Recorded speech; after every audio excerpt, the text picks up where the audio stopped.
Ano ang gusto ng apo ko? French fries. Mahusay! Magluluto ako ng pinakamasarap na Buday, patatas. Kayla, sorry, hasing mantika sa kawala. It's snowing. When Santo Pirates at the Pritz Nang and Bawat. maayos? Lola, hindi talaga mukha itong French fries. Para sa pinakamahusay, pagkatapos, ako ang mananalo sa round na ito. Kaya magbabalat ako ng mga patatas. Oh, hinihit tayo, Miles. So, lagi na rin ng espesyal na manggagamot. Hindi. Gagana ito. Oh, Ganyan mo kailangang hiwain ang patatas. Isa, dalawa, tapos na. At wala Mace sino pa man. ay nagpiprito ng fries sa kawali. Kaya signal, dahil sa deep fryer. Kasi dahil yung patatas ang piniprito ito sa langes. Ayan na! Titingnan mo itong balat na ito. Magaling! Oh, nasaan ang mga patatas ko? Nabalatan ko na ba lahat? Ano ang gagawin ko? Huwag mag-alala, mahal. Pero ano ang patatas ng walang sarsa? Hindi para sa akin ang ketchup. Ako ang chef. At lahat ng pinakamahusay na chef sa mundo ay nagluluto ng sariling tomato paste. Heto na ang obra maestra. Perpektong French fries.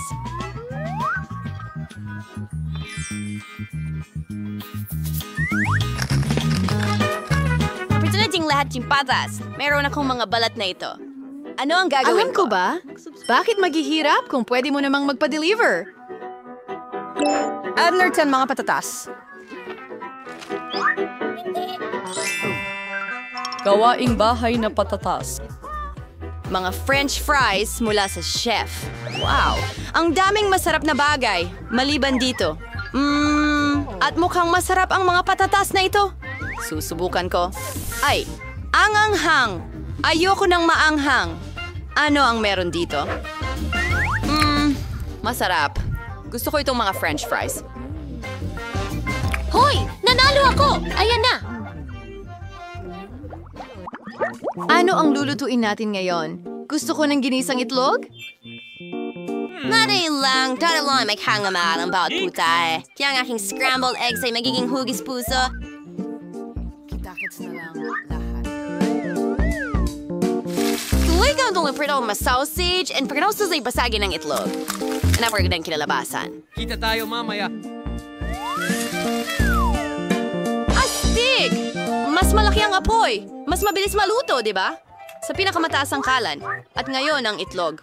Oh, nahulog ang shell. Baka hindi pansinin. Mas maganda pa nga ito. Iwade, kito ba yung bell? Yung nga na rin mag-isip ng paraan. Hahaluin ko na lang. Oh, honey, may mali talaga. Tapos maglalagay ako ng gatas. Ngayon, tiyak na wala kang Bagay? I'd say to eh. Kenji Maridoro and twice in your chef. Ibaba ang kawale. Kailangan natin ng toaster. Tatadarin ko ang sibuyas at bawang. Tapos isang avocado. Paghahaluin ko na lahat. Magaling. At ngayon gagamit ako ng blender. Lumabas na maganda. Kailangan nating ikalat ito sa tinapay.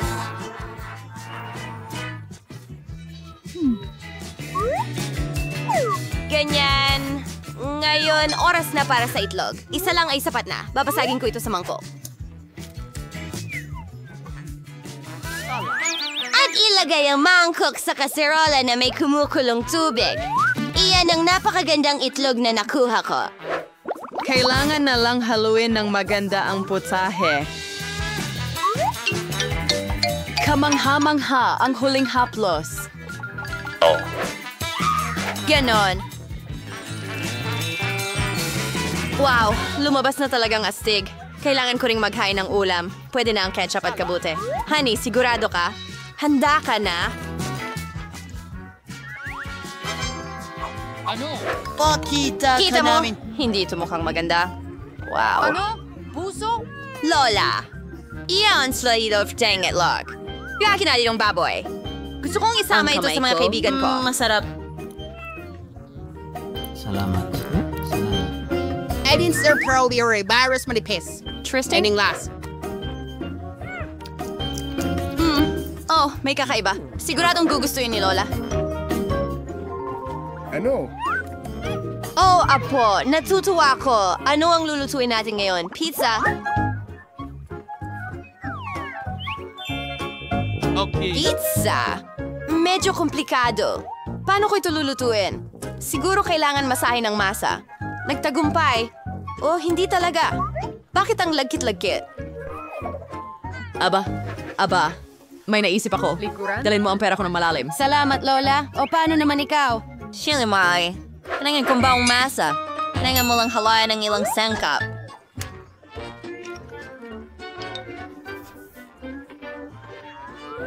Ang ibuhos ko ang out na masa sa mainit na kawali.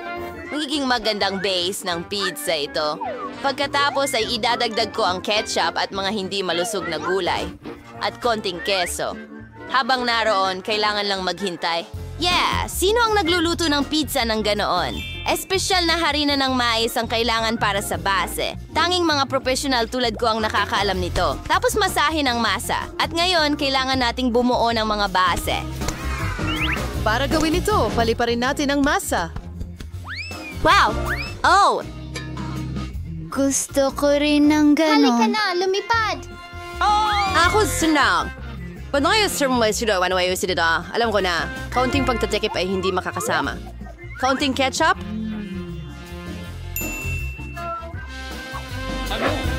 Kaunting mga olive sunod, pimentel at sausage. Tinamari mo nang i-fold ang lahat. At syempre, pindutin ito pababa. Anong bangungot? Sana hindi ko na ito nakita. Tanggalin ang mga gulay, tomato paste, pepperoni, at keso. Walang labis. At ngayon, ilalagay ko ang pizza sa microwave. Hayaan itong maghurno. Lalabas itong napakasarap. Isang microwave oven? Sapat na ang toaster. Gusto kong punuin ito. Oo, hindi ito lumabas ayon sa inaasahan ko. Pinali niya ang kamay ko? Any Renar quiz ng perfecto. Gayon pa man, wala tawagin mo sweaty finger! Narito ang pizza ko. Narito ang sa akin. At ang aking obra maestra. Sige, subukan natin. Mukhang may gustong lasunin ako. Nakakatakot ito. Pero mukhang masarap ito. Susubukan ko. Stop it. Wow! Perfecto ang pizza na ito. At ito ang pinakamasarap. Sino pa ang pwedeng manalo kung hindi ako? Tara na! Gusto ko ng pancakes. Ako itong master sa pancake. Natari lagta. Palakasi ko ang apoy. Ayos. Ngayon maingat na ibuhos ang masa. Pero napakahalaga na paligtarin ito sa tamang oras. Hindi ko maintindihan kung bakit gagawa ng maraming maliliit na pancake kung pwede ka namang gumawa ng isa na malaki. Bukod parallels na kagot ang karaniwang pancake. Pero kung may gummies, ang galing lang. Oh, natunaw ang mga gummies. O, sino ang mag-aakalang mangyayari iyon? Ano? Sige, gagawa ako ng isa pang pancake. Gayang pakyaran ay may M&M's. And this spot and we're styling as sprinkles. And that plan with maple syrup in my pancake.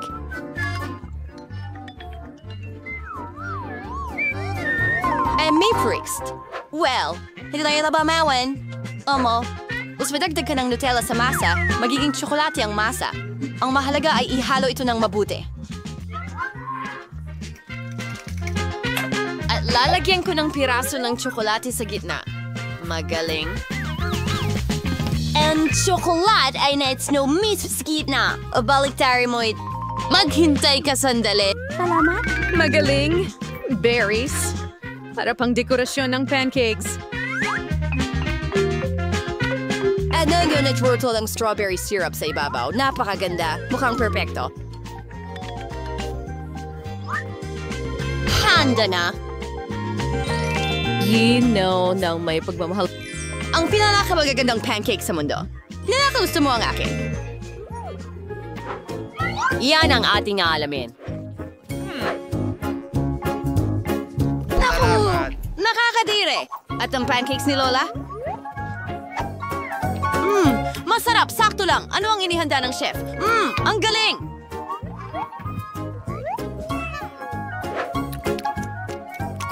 Pero nanalo pa rin si Lola.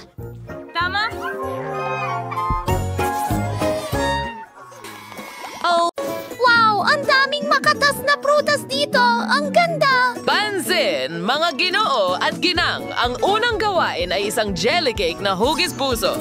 Oh, ang unang gagawin ko ay kumuha ng pinya dahil gusto ko ito at mag-ukit ng malaking puso. Woo! Oh, salbahe na pinya! Peter, hindi ang pinya ang problema. Mali ang hawak mo sa kutsilyo. Ganito ang tamang paraan. Oh, salamat, Jane. Sa wakas, nagagawa ko ito ng tama. Ang galing nito. Ang bilis ko. At magkakaroon ako ng oras para kainin ito kasabay. Peter, hindi bilis ang mahalaga. Paraan ng paggawa ang importante. Ayos, natapos ko na ang lahat. Oh, kukuha ako ng isang kahel at babagay ito sa pinya. Oh, isang orange? Meron din ako. At tingnan mo kung gaano ako kalakas. Ang galing lang. Sa tingin mo ba kasya ito? Tama ka. Sobrang saya. Habang nakikipaglaban si Peter sa isang orange, hinihiwa ko na ang susunod na prutas. Kumuha tayo ng berdeng mansanas. Magiging sobrang bilis ko rin. Ang mansanas ay mahusay, pero kailangan din nating tikman ito. Ang galing. Nako, oops. Sa tingin ko nasobrahan ko ng kaunti pero busog na ako. Para maging parang jelly ang cake, kailangan nating magdagdag ng gulaman. Kailangan itong maging kadiri! Kinakain mo ba talaga yan? Sige, idagdag na natin. Oh, huwag kalimutang tunawin ito sa tubig. Well, gagawin natin ito. Ginagamit ko ang panghalo para talunin si Peter. Oo, handa na ang gelatin? Pwede na nating ilagay ang prutas. Sige, punta tayo sa ref. Ako ang mauna. Oh, salamat Peter. Isa kang tunay na ginoo. Ang natitira na lang ay maghintay ng kaunti. Tingnan mo, ako ay isang robot. Isang robot na walang preno. Oh, tapos na ang oras. Tingnan natin ang ating mga cake. Hindi na ako makapaghintay na makita kung ano ang kinalabasan. Ako rin. Wow, ang ganda nito! Salamat sa hulmahan. Nakuha ko ang perpektong puso. Ang cake ay napakaganda. Halos parang gawa ng chef. Napakamalikain mo. Mas mabuti pang tingnan mo ito. Ano ang problema? Ha? Mukhang hindi mo nahalo ng maayos ang gelatin? Ayos lang yan. Magdadagdag lang ako ng cream at magiging kahanga-hanga ito. Ano? Hindi yan makakatulong sa'yo. Kailangan mong magdagdag ng kaunting whipped cream. Ang daming berries sa mesa. Gagamitin ko ito para i-dekorasyon ang aking cake. Bagay na bagay sila sa mga prutas na meron ako dito. Berry. Sabi mo, ang pakwan ba ay berry. Sige, isama natin ito sa magiging cake ko. Tada! Handa na kami para sa'yo, chef! Oh, sige. Tingnan natin kung ano ang meron ka. Oh, ang cake na ito ay replika ng orihinal. Jane, ang galing! Okay lang ba kung subukan ko? Oh, magandang hiwa. Ang hatol ay simple. Kamangha-mangha, ha, chef? Ano? Huwag kang masyadong mabilis magpuri kay Jane. Hindi mo pa natitikman ang akin. Pakiusap? Ano ito? Ano ba ang gungot? Sige, susubukan ko to. Oh, hindi talaga masarap. Nakakahiya ito. Nasobrahan ko. Oh wow, mukhang may bagong gawain. Medyo interesante ito. Masaya. Hindi na makapaghintay na subukan. Ang bagong assignment ay isang unicorn cake. Magsimula na. Magaling, kukunin ko ito. Buti na lang may isa pa ako. Hey, ang ganda nito. Ang ganda ng dilaw na layer. Oh! Ang mga regular na layer ay masarap din. Idadagdag ko rin sila sa aking cake. Oh, sa tingin ko magandang ideya yon. Ang ganda nito. Nauna na naman si Jane sa akin. Paghahalo ng mga layer. Ang galing na ideya. Paano naisip ni Jane iyon? Ang unicorn cake ay dapat makulay na parang bahaghari. Buti na lang alam ko lahat ng kulay. Ang galing! Hoy, ibalik mo yan. Oh, ano pa ang gusto mo? Ako ang nauna. Hindi mo ginawa! Nako, napunit ang piraso. Kulang ito. Ayos lang. Kailangan lang nating pulutin ang mga nahulog na piraso. Tingnan mo yan.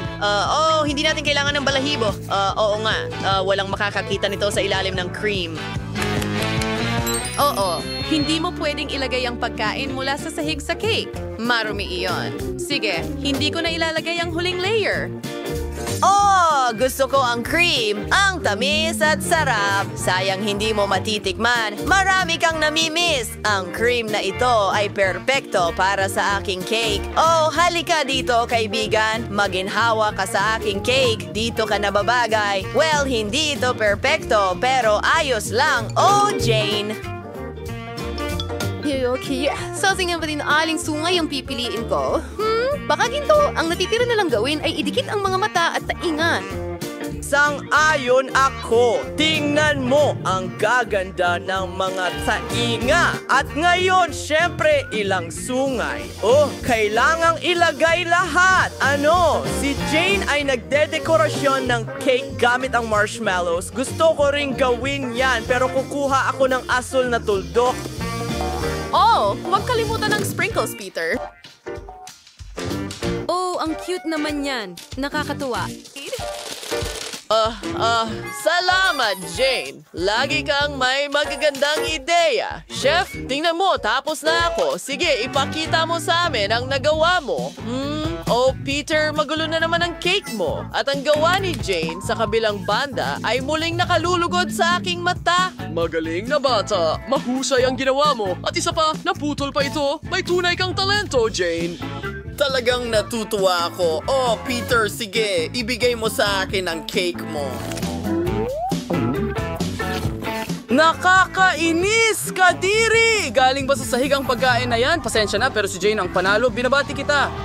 Yui, sinubukan ko ng husto.